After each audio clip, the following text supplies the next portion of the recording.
नमस्कार बंधुगण, आपणकर जदि कन्या राशि होता है तेबे ये भिडियोटी को शेष पर्यंत निहाती देखंतु एवं कन्या राशि व्यक्ति विशेष मान जीवन यही विश्वकर्मा पूजा ठारू बदलवाक जाऊँगी। कारण ग्रह नक्षत्र चलन गोटे बड़ परिवर्तन होबाक जाउछि, जहाद्वारा एमानक जीवन रे चलीथिबा समस्त दुख एवं कष्ट समस्यार अंत होबाक जाउछि एवं पुणी थरे खुशी फेरिबाक जाउछि। बुध शुक्र एवं सूर्यंकर राशि परिवर्तन होबाक जाउछि, जहाद्वारा आपणक जीवन रे किछि बड़ हेबाक जाउछि। आपणक जीवन रे चलीथिबा समस्त दुख कष्टर अंत हेबाक जाउछि। पुनर्बार आपणक जीवन रे खुशी फेरिबाक जाउछि। तेबे आसंतु जानिबा एही विश्वकर्मा पूजा ठारू आपणक जीवन रे कौन सबु बड़ परिवर्तन होबार अछि। एहा पूर्वरु आपणकर कन्या राशि होइथाय एवं आपण भी ईश्वर को सच्चा हृदय रे भक्ति करुथांती, विश्वास भी करुथांती, तेबे ए भिडियोटी को लाइक करी कमेंट बॉक्स रे जय श्री विश्वकर्मा जय माँ लक्ष्मी अवश्य लिखि दियंतु। देखंतु पूर्वरु आपणकर स्वास्थ्य खराब रहुथिला, धनजनित समस्या भी देखा देउथिला, आपण ऋण नेइथिले किंतु ऋण सुझी पारु नथिले, ऋणर भार आपणक उपरे बढ़ी जाइथिला, गृह परिवार रे खुशीर वातावरण नथिला, शिक्षा क्षेत्र रे समस्या मध्य देखा देउथिला, आपणकर अनेक खर्च मध्य होउथिला, समाज रे आपणकर मान सम्मान नथिला, आपणको चाकरी मध्य प्राप्ति होई पारु नथिला, संतान संपत्ति पई आपण चिंतित थिले, आपणकर व्यापार रे लॉस मध्य होउथिला, प्रेम जीवन रे मध्य समस्या लागी रहुथिला। तेबे एही सब जहाँ भी समस्या आपणक जीवन रे चालुथिला ताहा एबे दूर होबाकू जाउअछि। आपणकर जीवन रे पुणी थरे खुशी फेरिबाकू जाउअछि। आपणकर जीवन रे नूतन सूर्य उदय होबाकू जाउअछि।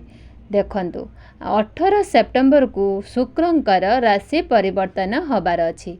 शुक्र जेहे कि धनर कारक ग्रह, शुक्र ग्रह को माँ लक्ष्मीकर स्वरूप बोली मना जाय थाए। शुक्र आपणकर प्रथम भाव रे थिले, किंतु 18 सेप्टेम्बर को शुक्र आपणकर द्वितीय भाव को चलन करिवे, निज घर को चलन करिवे, बहुत बलवान स्थिति रे ही रहिबे। द्वितीय भाव आपणकर धनर भाव होइथाए, बाणीर भाव मध्य होइथाए, परिवार कुटुंबर भाव मध्य होइथाए। एही समय रे आपणकर जहाँ भी आर्थिक समस्या रहिथिला ताहा सबु दूर होई जिवो। आपणक पाखकु चारि दिगरु धन प्राप्ति हेबो, आपणकर बैंक बैलेंस मध्य बढ़िबो, डेली इनकम रे वृद्धि आसीबो, समय समय रे आपणकु आकस्मिक धन मध्य प्राप्ति हेबो। आपणक बाणी रे मधुरता मध्य आसीबो, आपणक बाणी द्वारा लोक माने आपणक आड़कू अग्रसर हेबे, आकर्षित मध्य हेबे। आपणक बाणी द्वारा पैसा रोजगार मध्य करिवे, पारिवारिक सुख आपणको प्राप्ति हेबो, परिवार लोकंक सहित आपणकर संपर्क मध्य सुमधुर रहिबो, कुटुंब पड़ोसी सहित आपणकर संपर्क मध्य भल रहिबो। आपण किछि फैमिली प्लानिंग मध्य करि पारंती। एही समय रे आपण किछि पैसा संचय मध्य करि पारिबे, आपणकर रोजगार रे वृद्धि आसीबो। एवं देखंतु 16 सेप्टेम्बर कन्या संक्रांति व विश्वकर्मा पूजा दिन सूर्यंकर राशि परिवर्तन हब। सूर्य आपणकर द्वादश भाव रे थिले, किंतु वर्तमान आपणक लग्न भाव को चलन करिवे। बुध मध्य एहा परे परे आपणकर लग्न भाव को चलन करिवे। आपणकर लग्न भाव रे बुध आदित्य राजयुग मध्य निर्माण करुछंती। कालपुरुष कुंडली रे एही युग को अत्यंत शुभ विचार करा जाय थाए। आपण को समाज रे मान सम्मान प्राप्ति हेबो। एही समय रे आपणकर ज्ञान बढ़िबो, बुद्धि भी बढ़िबो, ज्ञान और वृद्धि बल रे आपण समस्त कार्य रे उन्नति करिवे। विशेष करी सरकारी क्षेत्र रु आपण को लाभ प्राप्ति हेबो। समाज रे आपणकर मान सम्मान वृद्धि हेबो, नूतन परिचय भी सृष्टि हेबो, मान सम्मान प्रतिष्ठा पाइबे, पितांक सहित आपणकर संपर्क मध्य भल रहिबो, आपणकर कॉम्पिटिशन मध्य भल रहिबो, आत्मबल बढ़िबो। बुध मध्य आपणकर लग्न भाव को चलन करिवे। जे कि स्वामी ग्रह अटंती। ता पूर्वर जदि आपणकर किछि स्वास्थ्यजनित समस्या रही तो से सुधार आसीजिव। स्वास्थ्य को नहीं आपण कौनसी चिंता करिवार आवश्यकता नहीं।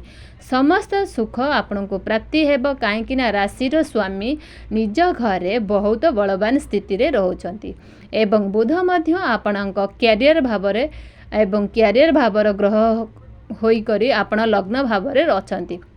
तो यही समय कैरियर रे बहुत अधिक ग्रोथ करेंगे, बहुत अधिक उन्नति करेंगे, प्रमोशन हबार आपणकर जोग बनुअछि एवं जो मानक पाखरे कौनसी चाकरी बाकरी नथिला किंबा जो माने भी चाकरी रो आशा रखिथिले से समय मध्य नूतन चाकरी अवश्य प्राप्ति हेबा। सेथिपाई आपण चेष्टा जारी रखि थांतु। चाकरी पाई एही समय अत्यंत शुभ अटे एवं मंगल मध्य आपणक कैरियर भावरे विराजमान अछंती। आपणकर साहस पराक्रम बढ़िबो, आपणक भितरे ऊर्जा बढ़िबो। साहस पराक्रम बल रे आपणकर समस्त कार्य को बहुत सुरुखुर रे करि परिबे। ऊपर ऑफिसरक सपोर्ट आपणको प्राप्ति हेबो। कर्म क्षेत्र रे आपणको सम्मानित करा जाई पारे। कर्म क्षेत्र रे आपणकर एक अलग परिचय मध्य सृष्टि होई पारे, ट्रांसफर होई पारे, आपण कौनसी बड़ पद उन्नति भी पाई पारंती। देखंतु बृहस्पति आपणकर भाग्य भावरे अछंती, नवम भावरे भी अछंती। तो एटारे बृहस्पतिंकर स्थिति आगामी 1 वर्ष पर्यंत आपणक पाई बहुत भल अछि। बृहस्पति एठारे आपणकर भाग्य को मजबूत बनाउछंती। भाग्य आपणकर साथ देउछि। भाग्य बल रे आपणक समस्त कार्य रे उद्दीर्ण करिवे, उन्नति भी करिवे। भाग्य आपणकर साथ देव एवं एही समय रे आपण कौनसी बड़ कार्य मध्य आरंभ करि पारंती किंबा कौनसी बड़ इन्वेस्टमेंट मध्य करि पारंती। एही विश्वकर्मा पूजा परे आपणकर गृह रे कौनसी शुभ मांगलिक कार्यर आयोजन मध्य होई पारे। आपण कौनसी धार्मिक स्थान को यात्रा करि पारंती। सामाजिक कल्याण पाई आपण जोग भी मध्य दे पारंती। शेयर मार्केट, ट्रेडिंग एवं स्टॉक मार्केट रे काम करुथुवा लोकमानक पाई एही समय अत्यंत शुभ अटे। सेमानकु आकस्मिक धन लाभ प्राप्ति हेबो।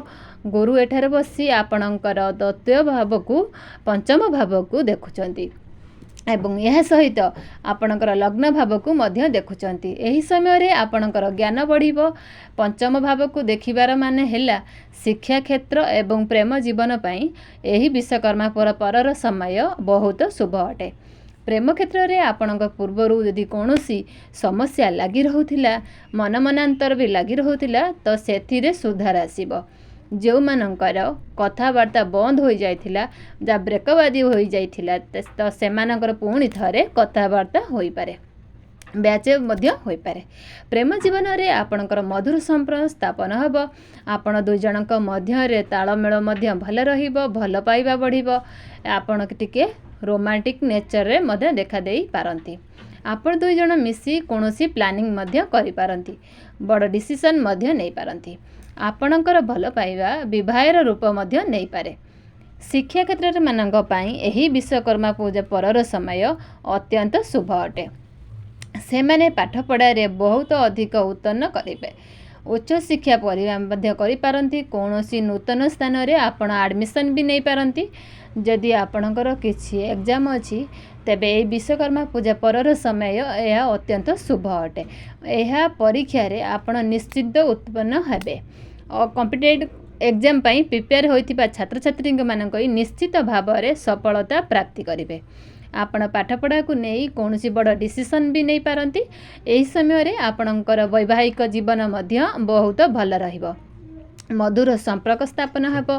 आपणकर लाइफ पार्टनरकर कैरियर मध्य ग्रोथ आसीबो। आपणकर स्वास्थ्य रे सुधार मध्य आसीबो। आपण दुई जनक मध्य रे भल पाइबा मध्य बढ़िबो। पूर्वरु जदि आपणकर वैवाहिक जीवन रे किछि समस्या चालुथिला तो सही समय से मध्य दूर हो जिवो।